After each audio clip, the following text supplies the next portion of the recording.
आमच्या 36 जिल्ह्यांच्या आढावा बैठका वेगवेगळ्या जिल्ह्यातल्या जिल्हा परिषदा, तालुका पंचायत, महानगरपालिका, नगरपंचायतीच्या चालू आहे. उद्या शेवटचा दिवस आहे.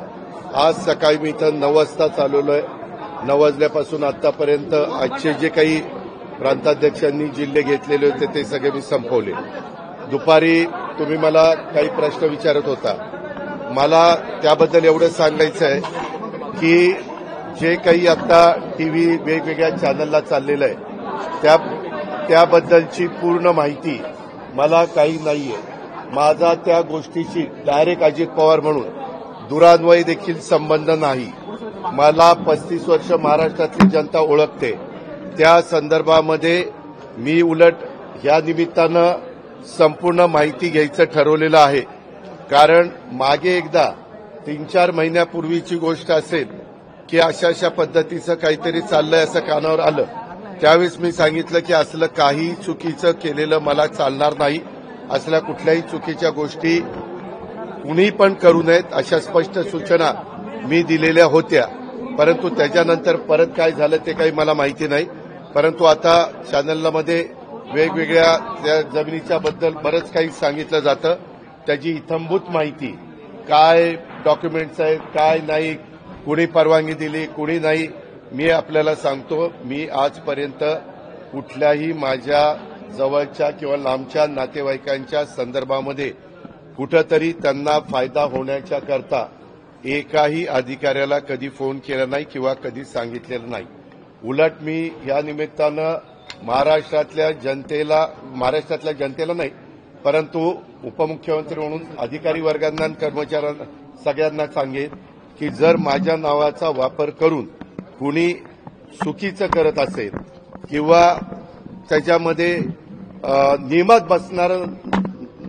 नियमात न बसणारं करत असेल तर त्याला कुठलाही माझा पाठिंबा नसेल.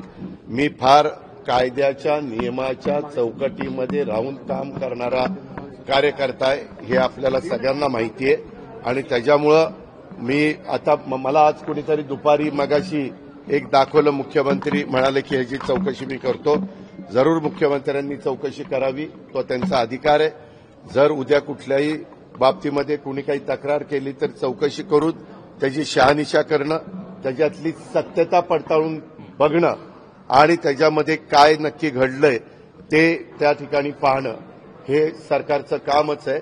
पण आतापर्यंत मी दिवसभर इथं असल्यामुळं मी त्याची माहिती घेतली नाही.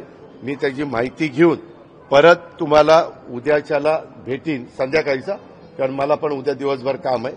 आणि त्याच्यामध्ये संपूर्ण माहिती काय झालंय, कसं झालंय, कुणाबरोबर डॉक्युमेंट झाले, ते कायदेशीर आहेत का, ते नियमात बसतात का, ह्या सगळ्या गोष्टी माहिती घेऊन वस्तुस्थिती तुमच्यासमोर कानावर आला असेल तर स्टॅम्प ड्युटी संदर्भातला एक महत्वाचा प्रश्न आहे की 25 कोटींचा स्टॅम्प ड्युटी. अरे बाबा ऐक ना, थांब, तुलाच फार कळतं का?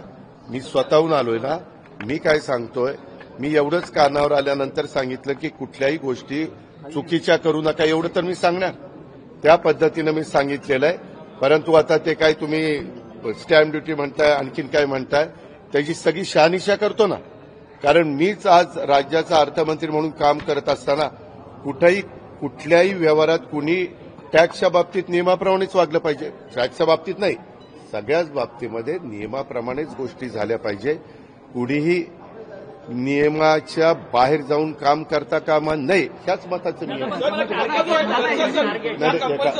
एक मिनिट, माझ्या घरचा नाही, तो बंगला पार्थ अजित पवार यांच्या नावाने आहे, त्याच्यावर तो पत्ता त्याचा आहे. समजलं का दादा? ही जमीन आहे की याच्यामध्ये दोन चर्चा खूप बाहेर आहेत. एक तर ही महारत्नाची जमीन आहे का, की शासकीय जमीन आहे का? मी तेच सगळं सांगतोय सागर. मी त्याची सगळी माहिती इत्थंभूत घेतो, कारण मी ज्यावेळेस बोलणार आहे मला आतापर्यंत माहिती नाही. मी आता बोललो नसतो तर तुम्ही म्हणला असता की बाबा इथं कुठंतरी पाणी मुरतंय. तुम्हाला सगळ्यांना माझा स्वभाव माहिती आहे. मी कधीही चुकीच्या कामाचं समर्थन केलं नाही. जर चूक झाली तर मी कबूल करतो, ही माझ्याकडनं चूक झाली, मी ती दुरुस्त करतो. परंतु ह्याच्यात माझा दुरान्वय पण संबंध नाही. मी कुणाशी चर्चाही केलेली नाही. मी त्याच्या संदर्भात कुणाशी बोललेलो पण नाहीये. मला आणि अलीकडच्या काळामध्ये ज्यावेळेस तुमच्या आमच्या घरातली मुलं सज्ञान होतात, मोठी होतात, ते त्यांच्या व्यवसाय करतात.